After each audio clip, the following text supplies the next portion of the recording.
प्रभु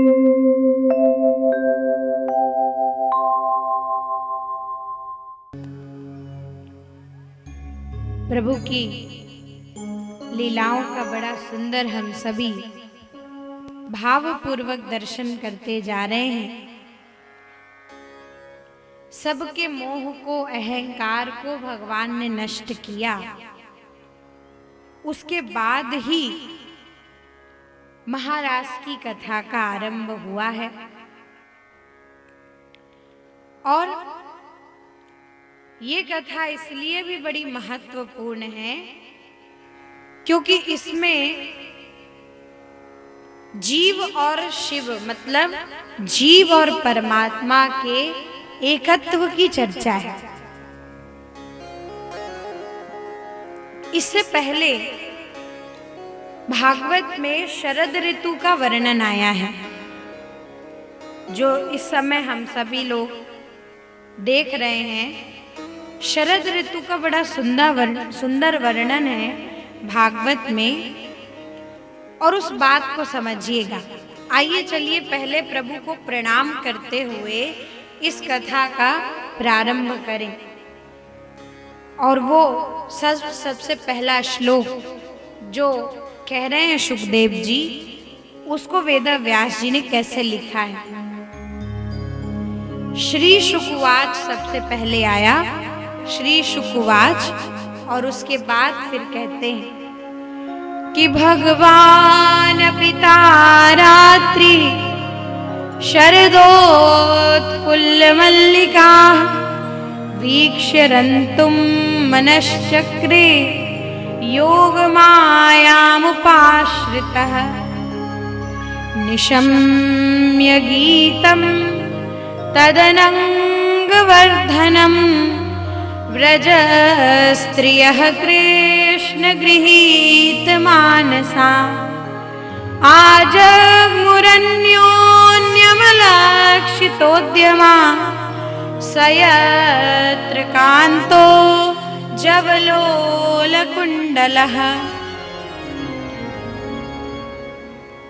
ये कथा बड़ी महत्वपूर्ण है, बड़े धैर्य और ध्यान से अपने जीवन में धारण करने के योग्य है।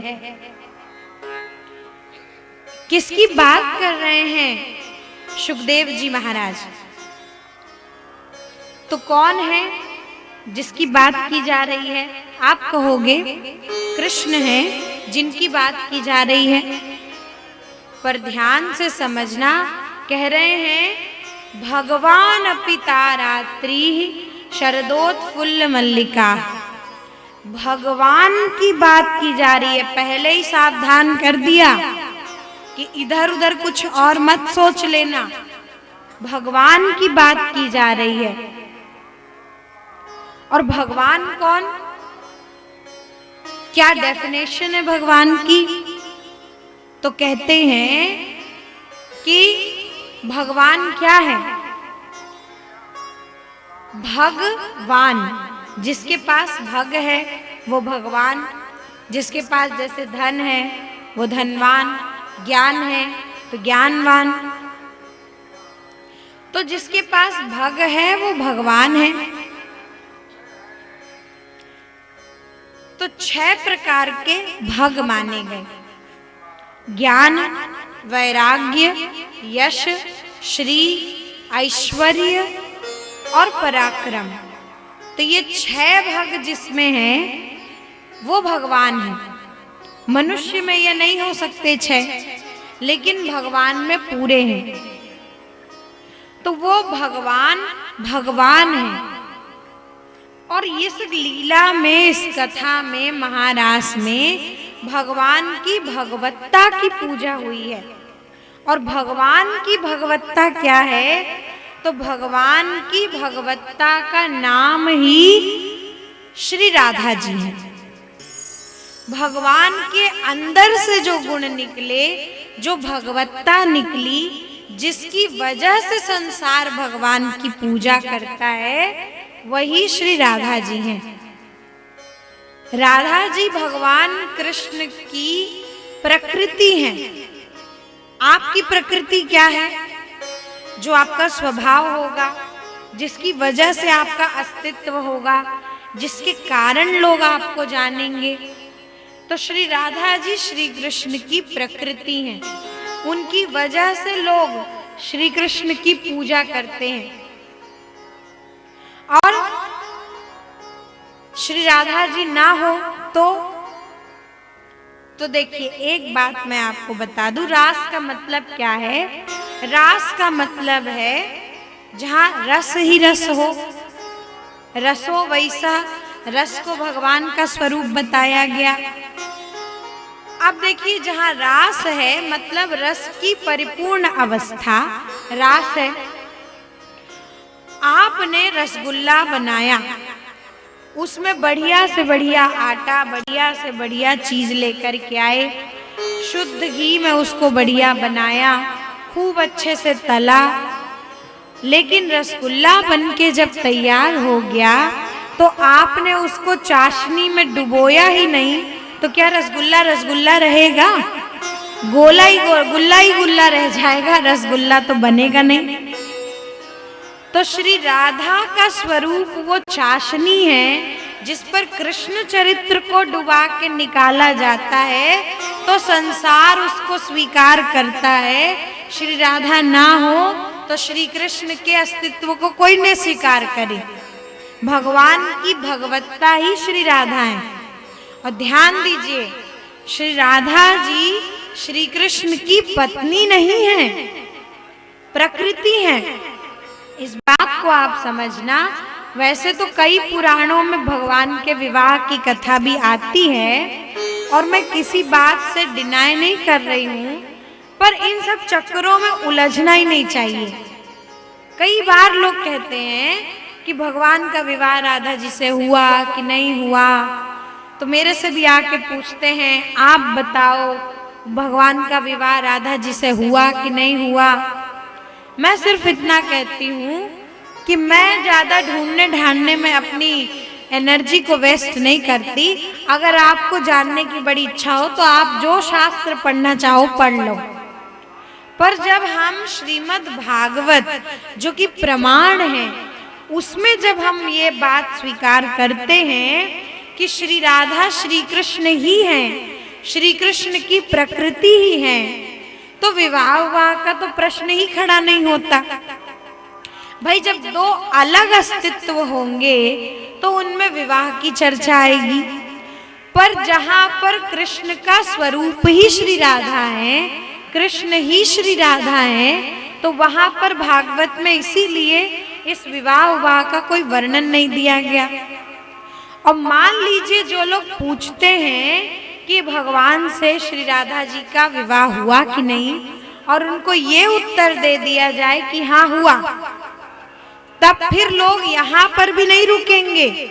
इतनी बुद्धि अपवित्र है हम लोगों की कि अगर उनको कोई प्रमाण ढूंढ के और दे भी दिया जाए तो लोग फिर ये पूछने लग जाएंगे कि अगर राधा जी से विवाह हुआ ही था भगवान का, तो कैसे पति हैं श्री कृष्ण जो अपनी पत्नी को छोड़ के चले गए? क्योंकि भगवान तो रहे नहीं ना, वो तो आगे यात्रा के लिए चले गए। तो इतने ही फिर उसका भी प्रश्न खड़ा हो जाएगा। फिर लोग भगवान के चरित्र में भी फिर ऐसे प्रश्न खड़े करने लग जाएंगे अपनी अपवित्र बुद्धि के द्वारा। तो सीधी सी बात है कि भगवान की पत्नी तो रुक्मिणी जी हैं, उनसे भगवान का विवाह हुआ है। पर श्री राधा जी को आप श्री कृष्ण की प्रकृति समझिए, भगवान कृष्ण ही श्री राधा जी हैं। और कहते ये भी हैं कि भागवत में राधा जी का नाम नहीं है। हाँ, ठीक बात है, मानते हैं राधा जी का नाम नहीं है भागवत में, पर ये तो बताइए कि भागवत जी में राधा नाम को छोड़ के और है क्या? और कुछ भी तो नहीं है। जो जो श्लोक हैं वो तो सिर्फ श्री राधा के ही स्वरूप हैं, क्योंकि भागवत के श्लोकों में रस है और उनको आप निचोड़ेंगे तो रस निकलेगा, और जो रस है वही तो श्री राधा है ना। इसलिए श्री माने राधा और श्री शब्द भागवत में दो ही लोगों के साथ आया है। या तो श्री भगवान वाच कहा गया या तो श्री शुकवाच कहा गया। तो या तो राधा प्रकृति स्वरूप भगवान बोले, या तो राधा जी के शिष्य सुखदेव जी बोले। तो राधा जी के शिष्य हैं सुखदेव जी भगवान, और वो ही बोलते हैं, क्योंकि ये तोते के रूप में जब थे, शुक के रूप में जब थे, तो जब देखो तब हमेशा राधे राधे राधे राधे ही रटते रहते थे। तो एक बार श्री राधा जी ने सुना और फिर उन्होंने इस तोते को समझाया कि हे शुक, राधे राधे माँ वद, कृष्ण कृष्ण वद। तो भगवान के नाम की दीक्षा श्री राधा जी ने दी है, तो इसलिए राधा जी सद्गुरु हैं। तो इसलिए श्री शुकवाच, या श्री भगवान वाच या कि श्री शुकवाच, तो दो ही लोगों के साथ ये श्री शब्द जुड़ा है। और वैसे एक नियम है संस्कृत में, संस्कृत भाषा का एक नियम है, जब उसमें समास वमास बनाते हैं ना, तो समास का एक नियम मेरे ध्यान में आ रहा है। वो ये कहता है कि जब समास मतलब संक्षिप्त करना, और कभी कभी ऐसा होता है ना कि जब किसी वाक्य को या किसी शब्द को संक्षिप्त करना होता है, तो एक समास ऐसा होता है जिसमें बीच का शब्द लोप कर दिया जाता है। संस्कृत में ऐसा नियम है, हिंदी में भी ऐसा ही नियम है। तो बीच का शब्द लोप कर दिया जाता है। तो एक किसी ने बहुत अच्छी बात कही कि श्री शुकवाच जो रास पंचाध्याय के पहले आया है, श्री शुकवाच में बीच का शब्द लोप हो गया है। तो बोले कौन सा शब्द लोप हो गया है भाई?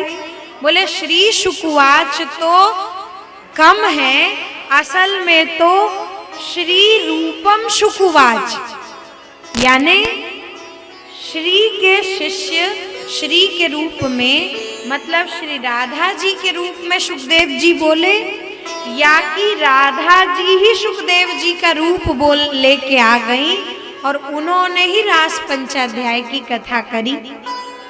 मतलब ये भी है कि श्री राधा जी को छोड़ करके महारास की कथा और कोई बोल भी नहीं सकता, किसी के ताकत ही नहीं है, क्योंकि ये जीव और भगवान के एकत्व की कथा है और इसको कोई साधारण व्यक्ति न बोल सकता है न समझ सकता है, बस इसको तो ग्राह्य किया जा सकता है।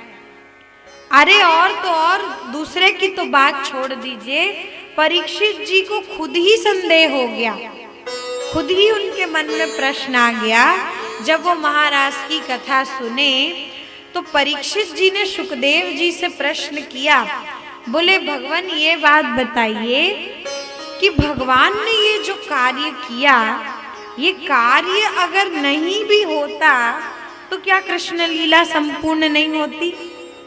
और तो और कुछ भी हो, अगर भागवत में इसको नहीं रखा गया होता तो क्या काम नहीं चल सकता था? परीक्षित जी कहते हैं कि जो भगवान धर्म रक्षा के लिए धर्म के कर्ता वक्ता और रक्षक हैं, वो इस तरीके से यदि गोपियों के साथ नाचेंगे गाएंगे तो संसार उनसे क्या शिक्षा लेगा? तो सुखदेव जी थोड़े से नाराज हो गए परीक्षित जी के ऊपर और उन्होंने कहा कि परीक्षित एक बात बताओ, इतने दिनों से मेरे से ही कथा सुन रहे हो ना, दूसरे से तो नहीं सुन रहे? बोले नहीं सुन तो आपसे ही रहे हैं। बोले तो फिर ये प्रश्न तुम्हारे मन में कहाँ आया, कहाँ से आया? वास्तव में भगवान श्री कृष्ण धर्म के कर्ता वक्ता और रक्षक हैं, और अगर आपको संसार में किसी से कुछ सीखना ही है तो संसार में अन्य चरित्र भी हैं जिससे आप सीख सकते हैं, लेकिन सीखना ही है तो अगर उनसे कुछ नहीं सीख पाए तो अगर श्री कृष्ण से ही केवल सोचेंगे कि सीख लें तो जब इतने लोगों के होते हुए कुछ नहीं सीख पाए तो कृष्ण से ही क्या सीख लेंगे। भगवान ने धर्म और मर्यादा की उस नींव का पालन जो है वो राम अवतार में किया है।